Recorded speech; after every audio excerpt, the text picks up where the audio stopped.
Bonjour et bienvenue dans cette nouvelle vidéo. Alors le thème que nous allons traiter aujourd'hui est celui de la formation continue du dirigeant. Alors en fait c'est un thème qui est souvent négligé, car si généralement le chef d'entreprise pense à la formation continue de ses salariés, et en fait il pense beaucoup moins souvent à la sienne.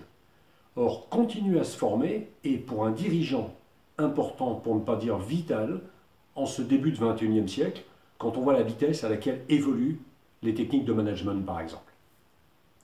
Alors, chef d'entreprise depuis plus de 30 ans, j'ai eu recours à toutes les manières de se former dont je vais vous parler dans la suite de cette vidéo.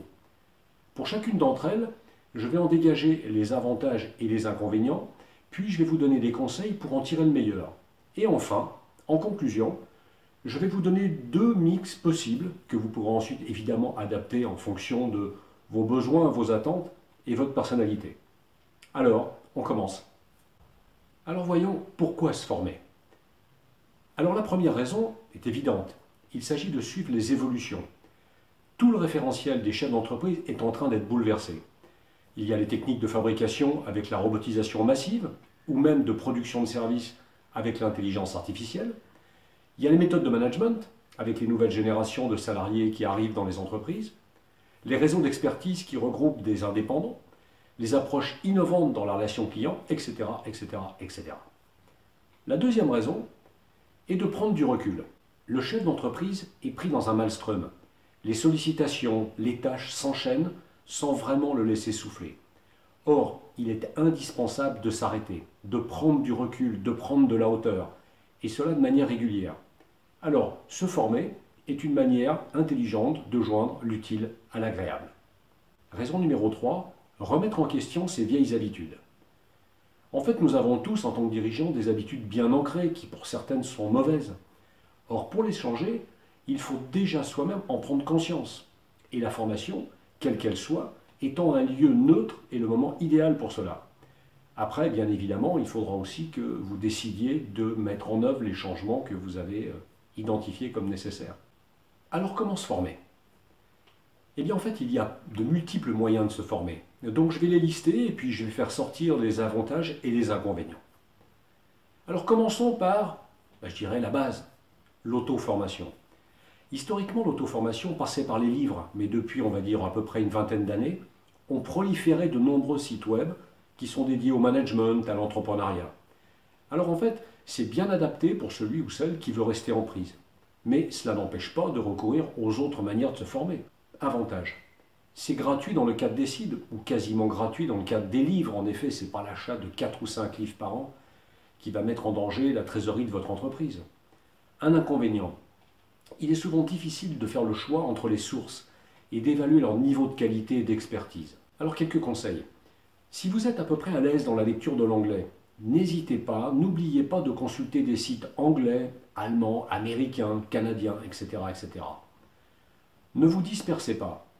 Identifiez moins d'une dizaine de sites que vous allez consulter régulièrement. Et puis de temps en temps, vous en ajoutez un, ou quelquefois vous en supprimez un parce qu'il ne correspond pas tout à fait à vos attentes et à votre approche de la formation. N'hésitez pas à télécharger, voire à imprimer des choses qui vous intéressent. Cela vous permettra de le reconsulter, de le lire, par exemple lorsque vous serez dans le train, ou lorsque vous serez posé chez vous. Deuxième moyen. L'auto-formation en ligne, en fait l'e-learning. En clair, les cours payants sur Internet. Ce type de formation est bien adapté pour maîtriser un processus, maîtriser une technique. Par exemple, définir et mettre en place un plan marketing, définir et mettre en place un plan de communication, réaliser une reprise d'entreprise, construire la présence de votre entreprise sur le web et les réseaux sociaux, etc., etc. Premier avantage, ça fait gagner beaucoup de temps. Car même si beaucoup des infos sont disponibles sur le web, et gratuitement, les trouver, les rassembler va vous prendre beaucoup de temps. Et il manquera de toute façon la transmission du savoir-faire. Deuxième avantage, c'est bien évidemment accessible quand on le souhaite, il n'y a pas de contraintes. Et c'est un gros plus par rapport au stage dont je vais vous parler plus loin. Troisième avantage, le coût pour les formations online professionnelles démarre généralement à quelques centaines d'euros. Donc se tromper n'a pas de lourdes conséquences. Inconvénient. Un inconvénient majeur. Il y a à boire et à manger dans l'offre disponible. Pas vraiment de garde-fou. En effet, il est facile de s'improviser formateur sur Internet. Quelques conseils. Eh bien, il faut que le fournisseur de la formation online payante produise aussi du contenu gratuit. Cela vous permettra d'évaluer la qualité de sa production. N'hésitez pas à télécharger ses livres blancs, lisez ses articles, écoutez ses podcasts, regardez ses vidéos et faites-vous votre propre opinion. Sont-ils riches d'enseignements? S'appuient-ils sur une réelle expérience de celui qui les produit? Êtes-vous en résonance avec la façon dont il transmet son savoir? Évitez les formations qui ne sont composées que de vidéos. C'est nécessaire, car bien sûr cela crée un lien, même s'il est virtuel avec le formateur, mais il doit aussi y avoir des fiches méthodes, des checklists qui vont vous permettre de mettre rapidement en œuvre ce que vous aurez appris. Si possible, utilisez, privilégiez les formations qui permettent d'avoir accès au formateur, à celui qui les a conçues, pour pouvoir lui poser des questions, pour pouvoir lui demander un avis. La formation sera peut-être un petit peu plus chère, mais l'écart de prix vaut vraiment le coup. Troisième manière de se former, les stages. Alors bien sûr, c'est le mode de formation le plus traditionnel. Il est d'une durée variable, 2, 3 jours, 1 jour par semaine pendant plusieurs semaines. En fait, les formules sont pléthoriques et les instituts de formation le sont aussi. Les stages sont bien adaptés pour maîtriser une méthode, maîtriser une technique. Ils peuvent être vus quelquefois en concurrence avec l'auto-formation en ligne, avec l'e-learning. Les avantages. Tout d'abord, vous êtes extrait de votre entreprise. En fait, vous êtes déconnecté, vous pouvez plus facilement prendre du recul. Évidemment, il faut que vous pensiez à éteindre votre portable et à ne pas le rallumer avant la pause de midi. Un deuxième avantage, qui est un petit avantage. Une partie peut être remboursée sous la forme d'un crédit d'impôt pour dépenses de formation du dirigeant. Mais sans rire, il est plafonné à la prise en compte de 40 heures de formation par année civile et par entreprise, soit 395,20 € sur la base du taux horaire du SMIC au 31 décembre 2018. Un inconvénient. Pour un cadre et encore plus pour un quinca, ce type de formation impose une forte discipline car les bancs de l'école ou de l'université sont déjà bien loin. Un conseil. Souvent, on ne passe pas assez de temps à sélectionner l'organisme de formation.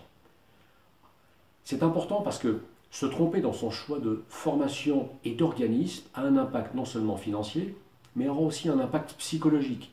En fait, après une mauvaise expérience, eh bien, on hésitera à se former à nouveau pendant des mois, voire 1 ou 2 ans. Quatrième manière de se former, les séminaires gratuits. Alors les séminaires gratuits, vous les connaissez, c'est généralement de très courte durée, 2 heures, 3 heures. Ils sont en fait bien adaptés pour découvrir une approche, une technique, une méthode. Il ne faut pas forcément les négliger. L'avantage, ça vous prend très peu de temps, ça ne vous coûte rien déjà en investissement, et ça vous permet d'explorer des nouveaux possibles pour votre entreprise. L'inconvénient, ils sont généralement organisés, ou tout le moins sponsorisés par une société commerciale. Il faut bien sûr couvrir les frais, qui en profitent bien évidemment pour mettre en avant, pour promouvoir ses produits et ses offres. Un conseil, si le thème vous a vraiment intéressé, essayez de suivre un autre séminaire de même type, sur le même sujet, mais organisé par un concurrent de celle qui a organisé le premier que vous avez suivi.